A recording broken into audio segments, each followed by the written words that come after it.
Nous sommes aujourd'hui le mardi 2 avril 2024. Arnaud Montebourg dit ceci.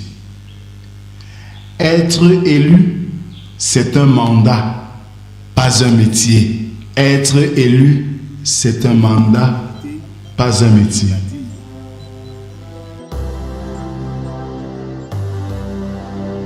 Bien-aimés dans le Seigneur, bonjour.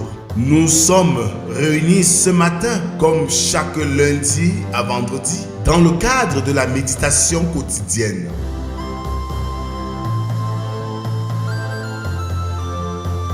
La méditation quotidienne est un moment de recueillement, de prière, de chant, de méditation de la parole de Dieu pour ainsi préparer notre journée.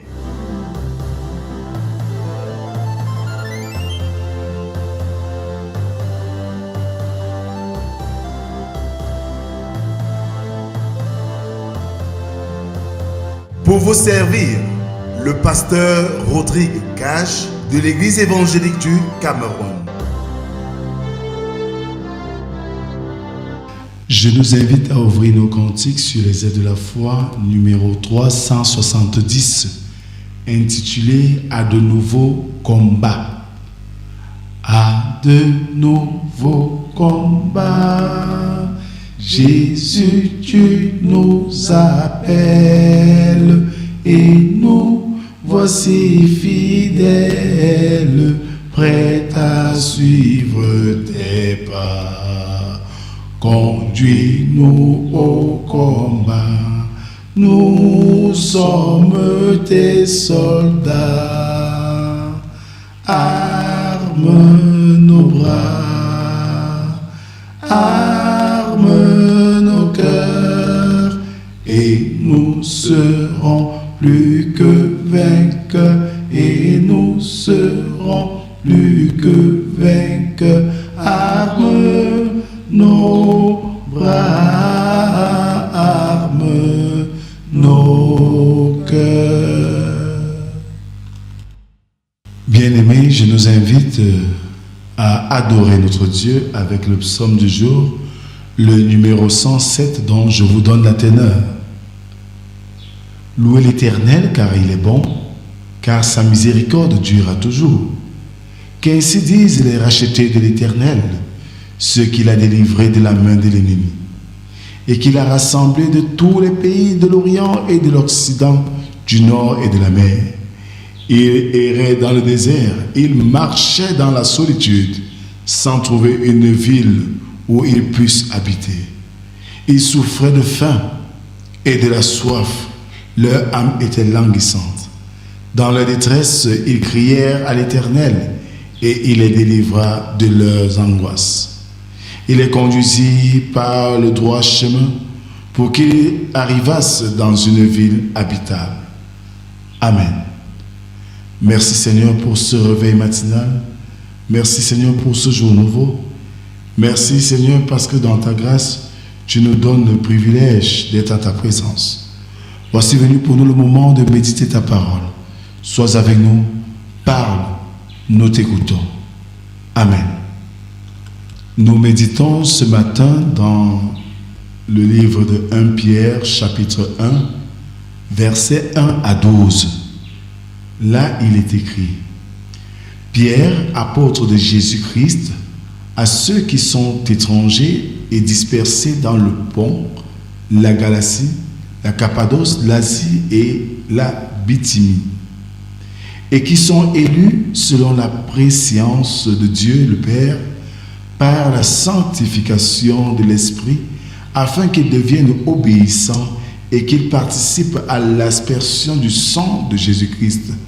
Que la grâce et la paix vous soient multipliées.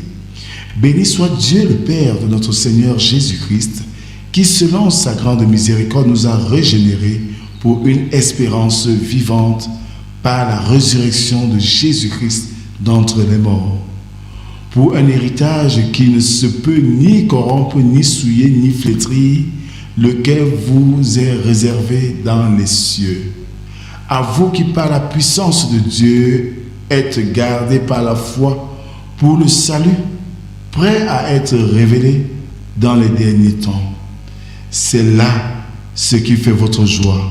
Quoique maintenant, puisqu'il le faut, vous soyez attristés pour un peu de temps par diverses épreuves, afin que l'épreuve de votre foi, plus précieuse que l'or périssable, qui cependant est éprouvé par le feu, ait pour résultat la louange, la gloire et l'honneur lorsque Jésus-Christ apparaîtra. Lui que vous aimez sans l'avoir vu, en qui vous croyez sans le voir encore, vous réjouissant d'une joie ineffable et glorieuse. Parce que vous obtiendrez le salut de vos âmes pour prix de votre foi. Les prophètes qui ont prophétisé touchant la grâce qui vous était réservée ont fait de ce salut l'objet de leurs recherches et de leurs investigations. Voulant sonder l'époque et les circonstances marquées par l'Esprit de Christ qui était en eux et qui attestait d'avance des souffrances de Christ et la gloire dont elles seraient suivies. Il leur fut révélé que ce n'était pas pour eux-mêmes, mais pour vous qu'ils étaient les dispensateurs de ces choses que vous ont annoncé maintenant ceux qui vous ont prêché l'Évangile par le Saint-Esprit envoyé du ciel et dans lequel les anges désirent plonger leur regard. Amen. Bien-aimés dans le Seigneur, s'il y a une chose que nous devons constater, c'est que les chrétiens perdent facilement de vue le glorieux héritage qui les attend. Une grande partie du péché dans l'Église est le résultat. Les chrétiens trop à l'aise dans le monde se laissent édulcorer de leur identité chrétienne. Des chrétiens qui ne saisissent pas l'espérance éternelle qui leur permet de continuer à avancer dans l'obéissance. La première épître de Pierre aborde ces questions plus directement et plus succinctement que n'importe quel autre livre de la Bible. Cette lettre nous rappelle que nous sommes des pèlerins dans ce monde. Elle nous incite à y mener une vie de piété en ayant à l'esprit le monde à venir. Si vous n'avez jamais prêché sur 1 Pierre, si vous n'avez jamais écouté un texte de 1 Pierre, nous vous encourageons vivement à y faire un tour. Bien-aimés dans le Seigneur, Pierre rappelle aux chrétiens qu'ils sont des élus, exilés dans ce monde. Dans leur pèlerinage, l'apôtre Pierre les appelle à se concentrer sur 3 relations clés. Celle qui les relie à Dieu, qui les a élus, celle qui les relie au monde dans lequel ils vivent, celle qui les relie avec leurs frères et sœurs, leurs compagnons de pèlerinage. C'est de ces valeurs que nous pouvons espérer marcher en droite ligne selon ce que Dieu attend de nous et nourrir l'espérance chrétienne qui est la foi. Que le Seigneur bénisse en nous l'écoute de sa parole et nous aide à mettre en pratique. Amen. Alors, bien-aimés, je nous invite à la prière. Merci Seigneur de nous avoir donné le privilège de nous approcher de toi ce matin et d'écouter ta parole. Merci Seigneur pour les bienfaits que tu ne cesses d'accomplir dans nos vies. Merci pour la vie de nos frères et de nos sœurs. Merci encore pour ceux que tu restaures au quotidien parce qu'ils souffrent de quelque mot que ce soit. Merci pour la consolation que tu apportes aux familles éplorées par la disparition d'un de leurs. Nous te présentons cette journée, Seigneur. Sois avec nous, guide-nous, conduis-nous, Seigneur, et que la gloire te revienne. C'est au nom de Jésus-Christ, ton Fils, que nous t'avons ainsi prié, lui qui nous a appris à te dire: Notre Père qui es aux cieux, que ton nom soit sanctifié, que ton règne vienne, que ta volonté soit faite sur la terre comme au ciel. Donne-nous aujourd'hui notre pain de ce jour. Pardonne nos offenses, comme nous pardonnons aussi à ceux qui nous ont offensés.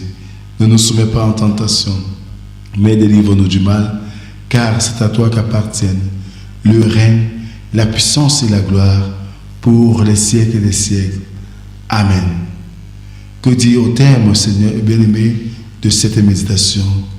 Que dire au terme de cette méditation, si c'est de nous exhorter à garder notre élection en nous conformant aux préceptes de notre Dieu. Ainsi, la foi qui est l'expression de notre espérance sera restée sans tache dans l'attente du retour glorieux de notre Seigneur. Que la grâce, la paix et l'amour de Dieu soient et demeurent sur chacun d'entre nous. Au nom du Père, du Fils et du Saint-Esprit, un seul Dieu éternellement béni. Amen. Bonne journée à tous et à demain si Dieu le veut. Shalom.